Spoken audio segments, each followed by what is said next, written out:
ଯୁଯୁମୁରା ଚଳିତ ଦୁର୍ଗାପୂଜାକୁ ସୁବର୍ଣ୍ଣ ଜୟନ୍ତୀ ନେଇ ପାଳନ କରୁଛି। ସେଥିପାଇଁ ବହୁ ଆଡମ୍ବର ସହିତ ଚାଲିଛି ପ୍ରାକ ପ୍ରସ୍ତୁତି। ମାଙ୍କ ମୃଣ୍ମୟ କାର୍ଯ୍ୟ ସରିବାକୁ ଥିବା ବେଳେ ମାଙ୍କ ପୂଜାର୍ଚ୍ଚନା ଓ ବିଭିନ୍ନ ସାଂସ୍କୃତିକ ମାଧ୍ୟମରେ ଏହି ପର୍ବକୁ ଖୁବ୍ ଧୁମଧାମରେ ପାଳନ କରାଯିବାକୁ ଯେଉଁ ପ୍ରୟାସ ଚାଲିଛି, ଆସନ୍ତୁ ଶୁଣିବା କିଏ କଣ କହୁଛନ୍ତି। ମୋ ନାମ ହେଉଛି ପ୍ରହ୍ଲାଦ କୁମାର ସାହୁ, ଯୁଯୁମୁରା ଯୁବା କମିଟିର କୋଷାଧ୍ୟକ୍ଷ।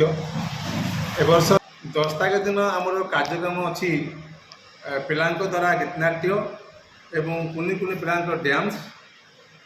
11-12 ତାରିଖ ଦିନ ଅଛି 2 ଦିନ ଅପେରା, ଯିଏକି ପରମାଣୁପୁର ଅପେରା ଆସିବେ।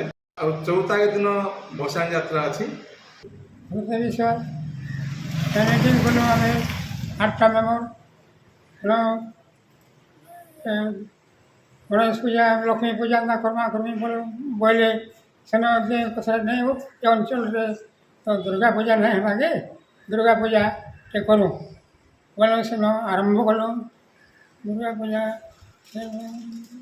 पहला मेरा बड़ी गाड़ी तालपत्री देखिए सेन सम्बलपुर घिनाल मूर्ति से दिन आरंभ कलु सब सहयोग कले गाँव सब एरिया लोके समस्ते आस्ते आस्ते आस्ते बढ़ला 50 बरस पड़ला इन्हें आगे बढ़ुचे मांकर आशीर्वाद गोविंद राणा आज आज 7 दिन है यहाँ 7 वर्ष बन चलती मूर्ति आए वर्ष सुवर्ण जयंती उपलक्षे बहुत आडम्बर पूरा सब पूजा पाठ सब हवा माँ सब पूजा विधि पूरा पूजा हवा आर्ष माँ आशीर्वाद बहुत है बहुत भक्त भी हे बहुत समापन हवा माँ आशीर्वाद सब पूरा बढ़ी चलो।